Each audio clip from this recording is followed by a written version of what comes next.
बिहार की मिट्टी में जब भी सियासी हवाएं अपना रुख बदलती हैं तो उसकी धमक दिल्ली तक सुनाई पड़ती है। और आज फिर बिहार बदल रहा है।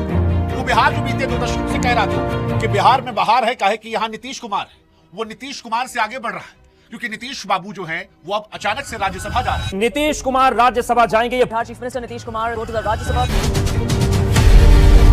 लेकिन सवाल यह है कि बिहार की राजनीति के चाणक्य कहे जाने वाले नीतीश कुमार ने क्या गिरती सेहत को देखकर हार मान ली, या राज्यसभा जाने के पीछे बीजेपी का दबाव है? क्या बीजेपी अब अपने 26 साल पुराने उस कसक को मिटाने जा रही है जहां उसने नीतीश बाबू को आगे करके कम सीट होने के बाद मुख्यमंत्री बना दिया था और तब से अब तक वो छोटा भाई बनकर रहे? या फिर नीतीश कुमार के बेटे निशांत कुमार की सॉफ्ट लॉन्चिंग यहीं से होगी और सीधे उन्हें डिप्टी सीएम बना दिया जाएगा, क्योंकि चुनाव जीतने के बाद नीतीश बाबू के बेटे का सॉफ्ट पीआर तो सोशल मीडिया पर करवाया गया था। कुल मिलाकर कहें तो बिहार आज एक नए युग की दहलीज पर खड़ा है और कई सारे सवाल तैर रहे हैं। सवाल ये कि क्या बिहार को 4 दशकों के बाद कोई सवर्ण मुख्यमंत्री मिलेगा? क्या सम्राट चौधरी, जिन्हें कभी अमित शाह ने कहा था बहुत बड़े नेता बनेंगे, वो हम बनाएंगे, वो मुख्यमंत्री की कुर्सी पर जाकर बैठेंगे? या फिर बीजेपी हरियाणा की तर्ज पर किसी अनजान चेहरे को लाकर सबको चौंकाएगी, जैसे भजनलाल या मोहन यादव में चौंकाया था? क्या जेडीयू का विलय बीजेपी में होगा या निशांत कुमार के जरिए पार्टी को बचाए रखने की एक नई कोशिश और एक नई जेडीयू की शुरुआत की जा रही है? इन तमाम सवालों के जवाब आज सभी के मन में। आज बिहार के इन सवालों के जवाब तलाशने के लिए हमें बिहार की सत्ता के बंद कमरों की कहानी को समझना पड़ेगा। और इसीलिए आज थोड़ा सब्र रखिएगा, अगले 10 मिनट में बिहार का पूरा गुड़ा गणित जो है वो हम आपको सरल शब्दों में समझा देंगे।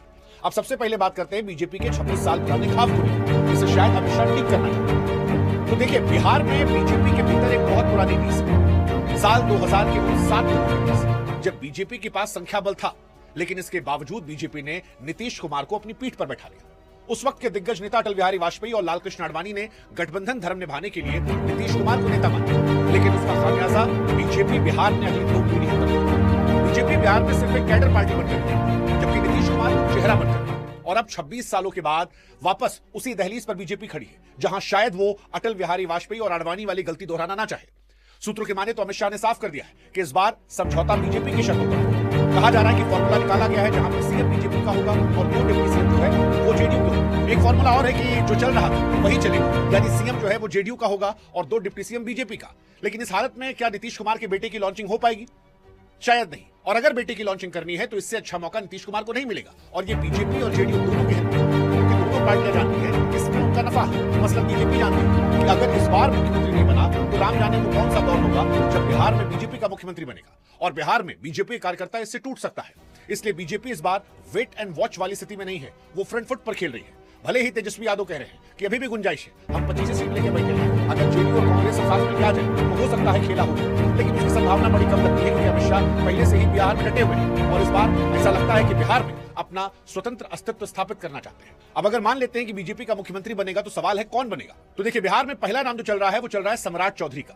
सवाल उठ रहा है कि क्या लवकुश की चाबी बीजेपी को सत्ता दिलाएगी? बिहार की राजनीति में लवकुश यानी कोयरी कुर्मी समीकरण वैसा ही है जैसा महाराष्ट्र में मराठा या फिर हरियाणा में। नीतीश कुमार ने 18 साल तक इसी 7% वोट बैंक के दम पर राज किया। सम्राट चौधरी इस समीकरण के सबसे बड़े हथियार है। सम्राट चौधरी के पक्ष में 3 बड़ी बातें हैं। जातीय गणित के हिसाब से कोयरी समाज की आबादी कुर्मी समाज ज्यादा है, जिससे सम्राट को आगे करनी चाहिए नीतीश के पूरे बेस को अपनी तरफ शिफ्ट कर सकते हैं। उनकी आक्रामक छवि उन्हें अलग बनाती है, क्योंकि सम्राट चौधरी वो इकलौते नेता है जो लालू परिवार की आंखों में आंखें डालकर बात करते हैं। और बीजेपी के कोर वोटर को आज ऐसा ही जुझारू और नया नेता चाहिए जो अगले 20-30 साल तक पॉलिटिक्स कर सके। इसके साथ ही उनके पास प्रशासनिक पकड़ भी है, क्योंकि पंचायती राज से लेकर स्वास्थ्य विभाग का संभाल चाहिए। लेकिन सम्राट के लिए चुनौती बाहर से ज्यादा अपने घर में, क्योंकि बीजेपी का पुराना ब्राह्मण बनिया कोर वोटर अब तक उन्हें बाहरी मानता है। क्या बीजेपी का कैडर उन्हें खुले दिल से स्वीकारेगा? ये सवाल इसलिए भी अहम है क्योंकि बिहार बीजेपी कई दिग्गज नेता खुद को इस दौड़ में पीछे नहीं देखना चाहते। हालांकि हुई है वही जो राम रच रखा, ये दुनिया के लिए बीजेपी में हुई है वही जो अमित शाह चाहते। अमित शाह बिहार में है, बीजेपी के अध्यक्ष बिहार में, वो जिस पर फैसला लेंगे आई डोंट थिंक सो कि वहां पर कोई सवाल उठा सकता है। हालांकि कुछ नाम और भी है। एक नाम विजय सिन्हा साहब का चल रहा है, सवर्ण कार्ड, कि क्या बिहार की राजनीति में अब सवर्ण चेहरा जो है उसे मौका मिलेगा? देखिए, बिहार की राजनीति में पिछले 35 सालों से एक अघोषित नियम है कि मुख्यमंत्री पिछड़ा हो, लेकिन विजय सिन्हा इस नियम को चुनौती दे सकते हैं। आरएसएस के बेहद करीबी है, प्रधानमंत्री नरेंद्र मोदी के भरोसेमंद है और मूल भाजपा है। अगर बीजेपी सवर्णों को संदेश देना चाहती है कि अब उनका गौरव वापस आएगा तो विजय सिन्हा सबसे फिट बैठते हैं।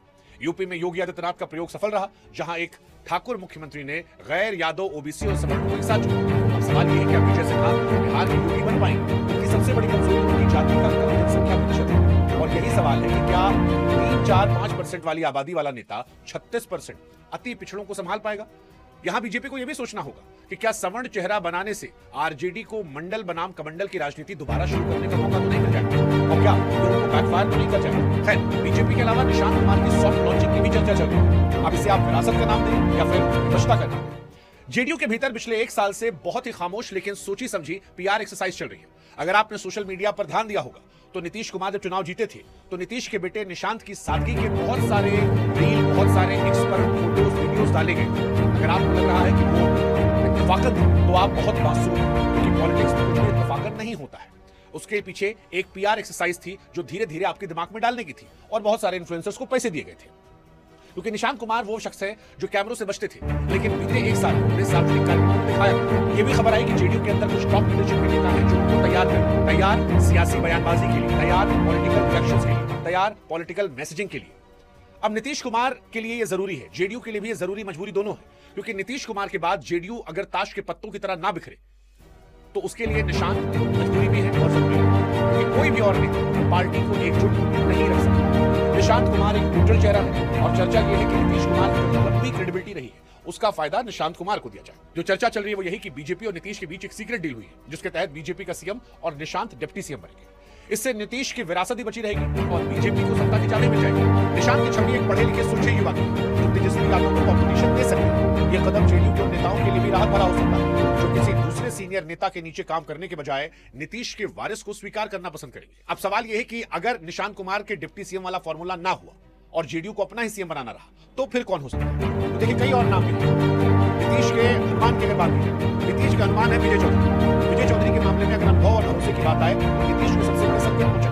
नंबर 2 की भूमिका में यदि बीजेपी किसी समण चेहरे पर जेडीयू के कोटे से राजी होती है तो विजय चौधरी का मजबूत आधार यहां पर है, उनकी स्वीकार्यता जो है वो देखने को मिलेगी। दूसरी तरफ अशोक चौधरी जो नीतीश के मानस पुत्र माने जाते हैं, दलित समाज से आते हैं, बिहार में दलितों की आबादी 16%।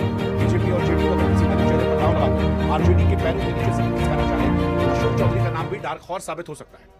ये न केवल सामाजिक न्याय की राजनीति का नया मोड़ होगा, बल्कि विपक्ष के पास इसका कोई काट नहीं होगा। हालांकि इन सब के बीच में सरप्राइज फैक्टर भी हो सकता है। बीजेपी और जेडीयू की तरफ से क्या कोई सरप्राइज फैक्टर आएगा? क्योंकि अमित शाह की बीजेपी की खास शैली है कि जब सब लोग पुराने चेहरों के बारे में सोच रहे होते हैं तो किसी अनजान व्यक्ति को सीएम बनाते। बिहार में बीजेपी के पास कई ऐसे अति पिछड़ा नेता हैं जो लो प्रोफाइल रहते हैं। अति पिछड़ा वर्ग बिहार की आबादी का 36% है। अगर बीजेपी केवट, मल्लाह या तेली समाज के नेता को मुख्यमंत्री बना देती है तो यह बिहार की राजनीति का सबसे बड़ा विस्फोट है। एक कदम आरजेडी के एमवाई समीकरण को पूरी तरह आत्मसात करने और बिहार की राजनीति में कैसे वर्क करने देगा